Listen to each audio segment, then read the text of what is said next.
이 시간에 은혜 받으실 하나님의 말씀은 요한복음 6장 16절부터 21절까지 말씀입니다.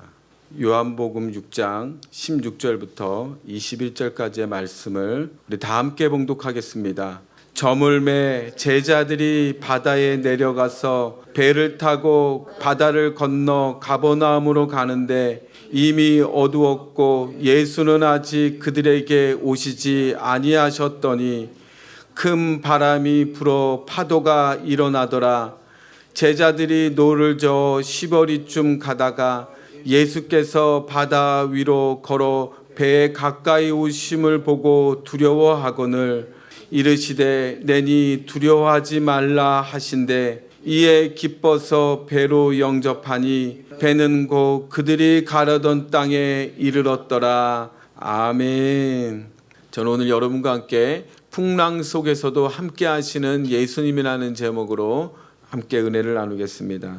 제2차 세계대전 당시 네덜란드의 시계 제작자이자 기독교 작가였던 코리 댄 붐이 있습니다. 그가 자신의 집에 찾아온 유대인들을 숨겨주었다는 이유로 가족들과 함께 나치 독일에 체포가 되었습니다. 그리고는 악령 높은 강제 수용소로 보내졌습니다. 그곳에서 상상하기 어려운 고통을 당해만 했습니다. 사랑하는 가족을 잃었지요. 하루하루를 죽음의 두려움 속에서 살아만 했습니다. 특히 언니 배 씨가 수용소에서 세상을 떠날 때에 그녀는 큰 절망감에 빠지고 말았다고 합니다. 하나님이 믿고 살아왔는데 왜 이런 고난을 내가 당해야 하는지 그녀는 이해할 수가 없었습니다. 눈앞에는 고통뿐이었고 미래는 보이지 않았습니다.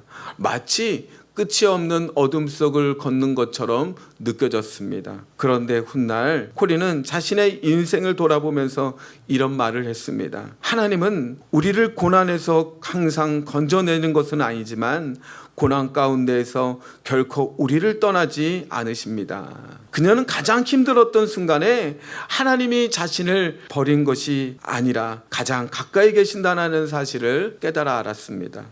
눈에는 보이지 않았지만 하나님이 여전히 그녀와 함께 하셨고 절망의 시간을 지나도록 그녀를 꼭 붙잡아 주었다고 그녀는 고백하고 있습니다. 오늘 본문은 제자들이 전혀 예상하지 못한 풍랑을 만나는 장면으로 시작이 됩니다. 조금 전까지만 해도 그들은 오병이어의 기적을 경험했습니다. 수많은 사람들이 배불리 먹고 마시는 그런 놀라운 기적을 경험했습니다. 그런데 얼마 지나지 않아 갈릴리 바다 한가운데에 거센 풍랑을 만나게 돼요. 밤이 깊어졌지요. 바람은 거세졌지요. 배는 파도로 인하여서 흔들리고 말았습니다. 무엇보다도 예수님이 보이지 않았습니다. 제자들의 마음에는 두려움이 가득했습니다. 어쩌면 그들의 마음에는 이런 질문이 있을 것입니다. 주님은 지금 과연 어디 계시는가? 그들의 마음속에서는 이런 주님을 향한 외침이 간절했을 것입니다. 여러분, 우리도 살아가다 보면은 제자들처럼 인생의 풍랑을 만날 때가 있어요. 그럴 때 우리의 마음속에도 우리 제자들처럼 이런 질문을 할 것입니다.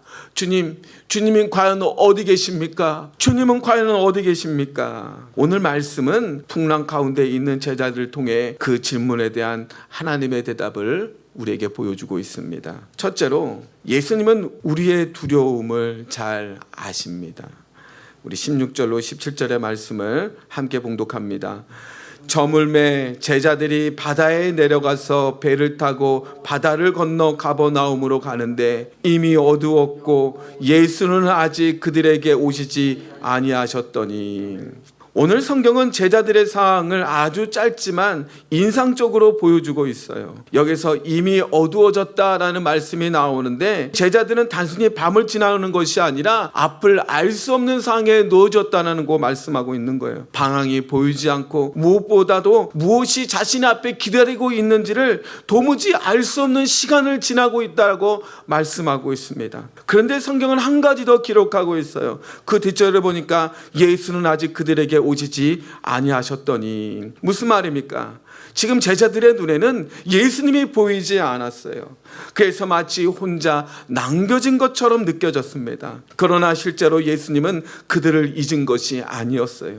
예수님은 오지 않은 것이 아니라 아직 오시지 않으셨던 것입니다. 그리고 이어서는 본문 18절은 말합니다. 큰 바람이 불어 파도가 일어나더라. 갈릴리 바다는 지형적인 특성 때문에 갑자기 폭풍이 일어나는 곳으로 아주 유명합니다. 높은 산들 사이로 차가운 바람이 몰아치게 되면 순식간에 거센 풍랑이 갈릴리 바다를 휩쓸고 맙니다. 더군다나 지금은 밤입니다. 앞이 가마득하게 돼요. 방향도 분명하지 않습니다. 이 제자들은 노를 저었지만은 앞으로 나아가기가 어려웠어요. 시간이 흐를수록 그들의 마음은 점점 두려움이 커져만 갔습니다. 사실 베드로와 안드레 그리고 야고보와 요한은 갈릴리 바다를 잘 아는 어부들이었어요.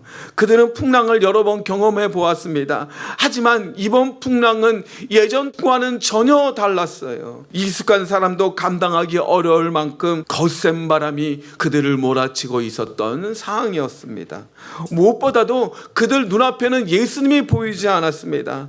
오병이어의 기적을 경험했지만 지금 눈앞에는 풍랑이 거세게 그들을 위협하고 있는 상황입니다. 조금 전까지만 해도 믿음이 가겠지만 어느 순간인가 믿음은 다 사라지고 오히려 두려움이 점점 커져만 갔던 것입니다. 생각해보면 우리도 이와 비슷한 경험을 할 때가 있어요. 은혜를 받았는데도 두려움이 찾아올 때가 있어요. 기도를 했는데도 걱정, 근심이 사라지지가 않아요. 하나님이 함께 하신다를 믿어요. 그러나 현실을 보게 되면은 마음이 흔들릴 때가 얼마나 많이 있는지를 모릅니다. 건강의 문제, 자녀의 문제, 물질의 문제, 미래의 불안의 문제가 우리에게 찾아오게 되면 우리의 마음이 흔들립니다. 제자들처럼 두려움에 사로잡히게 마는 거예요. 그런데 중요한 것은 제자들이 두려워하고 있을 때에 예수님은 그 상황을 모르고 계신 분이 아니었던 거예요. 마가복음 6장 48절을 보면 바람이 거스름으로 제자들이 힘겹게 노젓는 것을 보시고라고 말합니다. 여기서 뭐예요? 예수님이 제자들의 상황을 보고 있다라고 말하고 있어요. 예수님은 산 위에 계셨지만 제자들의 상황을 보고 계셨던 거예요. 이것이 얼마나 힘들었는지, 그들이 얼마나 두려워했는지, 그들이 얼마나 지쳐 있는지를 주님은 보시고 하셨습니다. 이것이 우리에게 얼마나 큰 위로가 되는지를 모릅니다. 왜냐하면 주님은 멀리 계시는 분이 아니기 때문에 그래요. 우리가 눈물 흘릴 때에도 주님은 모르시는 분이 아니에요. 우리의 염려와 두려움도 모두 알고 계십니다. 그래서 시편 139편 1절은 말씀합니다. 야훼여 주께서 나를 살펴보셨으므로 나를 아시나이다. 주님은 우리의 형벌을 다 알고 계십니다. 우리의 마음을 알고 계시고 우리의 두려움까지도 다 살펴보시고 계십니다. 그러므로 여러분, 우리 삶에도 풍랑이 몰아치고 앞이 보이지 않을 때가 있습니다. 마음에 두려움이 밀려오고 아무리 애를 써도 해결되지 않는 문제 때문에 우리는 괴로워할 때가 많이 있습니다. 그럴 때 우리도 제자들처럼 주님이 과연 어디 계십니까? 주님이 나와 함께 하시는 거 맞습니까? 이렇게 제자들처럼 마음속에 울부짖을 때가 있던 거예요. 그러나 기억하십시오. 주님은 우리를 떠나신 것이 아닙니다. 우리가 보지 못할 뿐이에요. 주님은 지금 상황을 잘 보고 계십니다. 우리가 힘겹게 노젓는 상황도 보고 계시고 두려움 가운데에서 우리가 눈물을 흘리는 상황도 주님은 보고 계신다는 사실입니다. 주님은 가장 좋을 때에 우리를 향해 오고 계십니다. 이것이 풍랑 가운데서 우리가 소망을 잃지 않는 이유임을 믿으시기를 바랍니다. 두 번째로 예수님은 두려움 가운데 우리에게 찾아오십니다. 19절의 말씀을 볼까요? 함께 봉독합니다. 제자들이 노를 저어 10여리쯤 가다가 예수께서 바다 위로 걸어 배에 가까이 오심을 보고 두려워하거늘 제자들은 밤이 깊도록 노를 저었습니다. 그러나 상황은 나아지지가 않았어요. 바람은 여전히 거세게 불어옵니다. 파도는 계속해서 배를 마구 흔들어 놓습니다. 앞으로 나가지도 어려웠어요. 그렇다고 해서 뒤로 돌아갈 수도 없습니다. 육지에서 멀리 떨어졌고 아직 목적지에는 도착하지 않았습니다. 가장 힘들고 가장 지쳐있는 그런 순간에 있었습니다. 그런데 바로 그때에 예수님이 찾아오셨어요. 예수님은 제자들이 있는 곳으로 직접 오셨습니다. 그것도 물 위로 걸어오셨어요. 이것은 단순한 기적을 보여주기 위한 것이 아닙니다.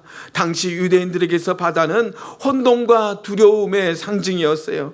인간이 통제할 수 없는 영역이었습니다. 그런데 예수님이 그 풍랑 위로 걸어오셨다. 무슨 말씀입니까? 예수님은 풍랑보다 더 크신 분이라는 것을 오늘 성경은 우리에게 보여주고 있습니다.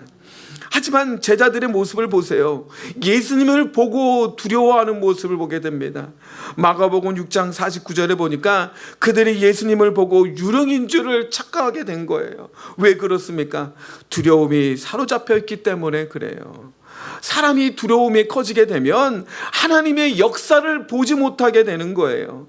하나님이 일하고 계셔도 그것을 보지 못합니다. 깨닫지 못합니다. 하나님이 분명 나와 함께 계셔도 그것을 느끼지 못합니다. 두려움이 우리의 영적인 눈을 가리고 마는 것입니다. 생각해보면 우리도 그래요. 어려움이 찾아오게 되면 하나님보다 문제를 먼저 보게 돼요. 기도하는 것보다 걱정을 먼저 하게 됩니다. 하나님의 약속보다 현실을 더 크게 바라보게 되는 거예요. 그래서 주님이 함께 계심에도 불구하고 마치 나 혼자 있는 것처럼 두려워하며 살아갈 때가 있는 거예요. 그런데 예수님은 두려워하고 있는 제자들에게 말씀합니다. 우리 20절 말씀을 봉독합니다. 이르시되 내니 두려워하지 말라 하신대. 자, 여기서 내니라는 말은요, 나다라는 그런 단순한 의미가 아닙니다. 헬라어로 에고에미라는 말인데요, 이것은 출애굽기 3장에서 하나님이 모세에게 자신을 나타내시는 말씀과 같은 표현이에요. 다시 말해서 예수님은 내가 여기 있다, 하나님인 내가 너희와 함께 있다, 그러니 두려워하지 말라는 말씀입니다. 중요한 것은 예수님이 풍랑을 먼저 없애신 것이 아니라는 거예요. 먼저 자신의 임재를 나타내 주셨습니다. 왜냐하면 우리의 진짜 문제는 풍랑이 아니라는 거예요. 우리 눈에 예수님이 보이지 않는 것이 더 큰 문제라는 것입니다. 때문에 여러분, 주님이 함께 하신다는 사실을 깨닫게 되면 상황이 달라지지 않아도 우리 마음 가운데에 평안이 찾아오게 되는 거예요. 이사야 41장 10절 말씀 함께 봉독합니다. 두려워하지 말라, 내가 너와 함께함이라. 놀라지 말라, 나는 내 하나님이 됨이라. 내가 너를 굳세게 하리라. 참으로 너를 도와주리라. 참으로 나의 의로운 오른손으로 너를 붙들리라. 하나님은 우리에게 말씀합니다. 내가 너와 함께 하겠다. 두려워하지 마라, 놀라지 마라, 내가 너를 붙들어 주겠다. 이것이 두려움을 이기는 우리의 강력한 힘임을 믿으시기를 바랍니다. 그러므로 여러분, 지금 저와 여러분이 어떤 풍랑에 있는지를 기억하십시오. 예수님은 멀리 계지 않습니다. 우리의 두려움만 바라보던 분도 아니라는 거예요. 가장 힘들었던 순간에, 가장 지친 순간에, 가장 우리에게 어려웠던 순간에, 외로웠던 순간에 주님은 우리에게 찾아오십니다. 그리고 우리에게 말씀합니다. 내니 두려워하지 마라. 이 주님의 음성을 붙들고 살아갈 때에 우리 안에 있는 모든 두려움이 사라지고 주님이 주시는 참 평안함이 우리를 다스리게 됨을 믿으시기를 바랍니다. 세 번째로, 예수님은 끝까지 우리를 인도해 주십니다. 21절의 말씀을 봉독합니다. 이에 기뻐서 배로 영접하니 배는 곧 그들이 가려던 땅에 이르렀더라. 제자들은 예수님의 말씀을 듣고 기쁨으로 예수님을 배에 영접했습니다. 그런데 놀라운 일이 일어났어요. 성경은 배는 곧 그들이 가려던 땅에 이르렀다 말하고 있어요. 근데 여기서 매우 흥미로운 사실을 발견하게 되는데요. 같은 성경을 기록한 마태복음과 마가복음은 예수님께서 배에 오를 때에 바람이 그쳤다 이렇게 기록하고 있어요. 그런데 요한은 풍랑이 그쳤다는 사실은 여기서 기록하지 않아요. 대신에 배는 곧 그들이 가려던 땅에 이르렀다라고 기록하고 있어요. 왜 요한은 풍랑보다 목적지를 더 강조하셨을까? 요한은 우리에게 여기서 매우 중요한 사실을 말하고 있습니다. 그것은 제자들이 가장 중요했던 것은 풍랑이 없어지는 것이 아니라는 거예요. 그들이 가야 할 곳에 도착하는 것이 더 중요했습니다. 그리고 그 목적지까지 인도하시는 분 누구냐? 바로 예수님을 강조하고 있습니다. 제자들은 밤이 깊도록 노를 저었어요. 최선을 다했습니다. 온 힘을 다해 노를 저었어요. 풍랑과도 싸웠습니다. 그러나 그들의 힘만으로는 목적지에 도달할 수가 없었어요. 그런데 예수님이 배에 오르셨을 때 그들은 마침내 가려던 곳에 도착하게 됩니다. 이것은 예수님이 우리 인생을 하나님께서 정하신 목적지까지 인도하시는 분임을 우리에게 말씀하고 있는 거예요. 생각해 보면 우리의 인생을 살아가면서 끊임없이 노를 젓고 있습니다. 더 좋은 미래를 위해서 노력을 합니다. 좋은 가정을 만들기 위해서, 그런 가정을 지키기 위해서 애를 씁니다. 자녀를 위해서 수고합니다. 믿음 생활도 열심히 애를 쓰고 있어요. 그런데 어느 순간 내가 아무리 노를 저어도 앞으로 나가지 않을 때가 있습니다. 나는 열심히 살고 있는데, 나는 열심히 봉사하고 있는데, 나는 열심히 기도하고 있는데 왜 상황은 달라지지 않는가? 마치 제자들처럼 밤새 노를 젓고 있지만 앞으로 나가지 못하고 있는 것처럼 말이에요. 그런데 그때 우리는 기억해야지 돼요. 우리 인생을 목적지까지 인도하시는 분은 내 능력이 아니라는 사실입니다. 물론 우리는 최선을 다해야지 돼요. 최선을 다해서 헌신하고 최선을 다해서 우리는 늘 기도하며 살아가야 됩니다. 그러나 궁극적으로 우리 삶을 붙드시고 인도하시는 분을 우리 예수님인 것입니다. 잠언서 16장 9절은 말씀합니다. 사람이 마음으로 자기 길을 계획할지라도 그의 걸음을 인도하시는 이는 야훼시니라. 우리는 계획하지만 하나님은 인도하십니다. 우리는 앞을 다 알지 못하지만 하나님은 처음과 끝을 모두 다 알고 계십니다. 우리는 내일을 알지 못하지만 하나님은 우리의 미래까지 다 살펴보고 계십니다. 그래서 하나님은 가장 선한 길로 우리를 이끌어 주시게 되는 거예요. 성경에는 이런 하나님의 인도를 경험한 사람들이 많이 나오고 있어요. 그 중에 요셉을 보십시오. 형들에게 그는 버림을 받습니다. 그리고 종으로 팔려갑니다. 억울한 누명을 씌우게 됩니다. 감옥에 갇히게 됩니다. 그의 인생은 풍랑의 연속이처럼 느껴지게 돼요. 그러나 하나님은 그를 버리셨습니까? 그렇지 않습니다. 결국 애굽의 총리로 하나님이 그를 세우시고 하나님의 그런 모든 계획을 다 이루시게 된 것입니다. 하나님은 시작만 하시는 분이 아니라 끝까지 우리를 인도하시고 책임져 주시는 분임을 오늘 성경은 우리에게 말씀하고 있는 거예요.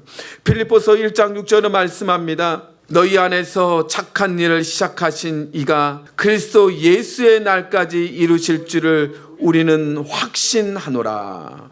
하나님은 우리를 중간에 포기하지 않으세요. 우리가 넘어질 때도 붙들어 주십니다. 우리가 지칠 때도 힘을 주십니다. 우리가 길을 걸었을 때에도 여전히 우리를 인도하고 계시는 거예요. 비록 풍랑은 있지만 하나님은 절대 우리를 포기하지 않으세요. 끝까지 우리를 인도해 주시는 것입니다. 그렇습니다. 우리는 종종 풍랑이 사라지기만을 늘 기다리고 있어요. 하나님, 제발 좀 내 앞에 문제 좀 없애주세요. 제발 좀 나의 고난 좀 없애주세요. 빨리 이러한 고난과 문제들이 다 사라지기를 기도하고 있어요. 물론 이것이 중요합니다. 그러나 하나님은 때때로 풍랑을 즉시 없애는 것보다 더 큰 일을 행하십니다. 그것은 풍랑 가운데서 우리를 목적지까지 인도해 주신다는 거예요. 그러므로 여러분, 지금 내가 인생의 풍랑 가운데 있고 아무리 애를 써도 앞으로 나가지 않는 상황이라도 두려워하지 마십시오. 예수님은 저와 여러분의 풍랑 가운데 버려두지 않습니다. 주님은 우리의 두려움을 모두 다 아시고 우리에게 찾아오셔서 말씀합니다. 내니 두려워하지 마라. 그리고 마침내 하나님이 정하신 목적지까지 우리를 인도해 주십니다. 때로는 쉴만한 물가로, 때로는 푸른 풀밭으로 우리를 인도해 주시는 것입니다. 지금은 풍랑 가운데 있는 것처럼 보여도 주님은 여전히 우리의 인생의 배에 함께 하십니다. 그리고 우리를 목적지까지 인도해 주시는 것입니다. 풍랑 가운데도 우리와 함께 하시는 주님의 은혜가 충만하기를 바랍니다. 말씀의 결론을 맺겠습니다. 주님은 풍랑 가운데 있었던 제자들이 두려움의 것을 알고 있었어요. 그리고 가장 힘든 순간에 찾아오셔서 마침내 목적지까지 인도해 주셨습니다. 우리도 살아가다 보면 누구에게나 풍랑이 찾아옵니다. 전혀 예상하지 못한 문제들이 찾아오죠. 앞이 보이지 않고 어두운 밤을 지날 때가 있습니다. 기도해도 응답이 보이지 않아요. 아무리 애를 써도 우리의 상황은 달라지지 않아요. 그럴 때에 우리의 마음은 두려움이 넘치게 되는 거예요. 하지만 그때 주님은 우리에게 말씀합니다. 내니 두려워하지 마라. 주님은 우리의 문제보다 더 크십니다. 그러므로 풍랑을 바라보지 말고 풍랑을 다스리시는 예수님을 바라보시기를 바랍니다.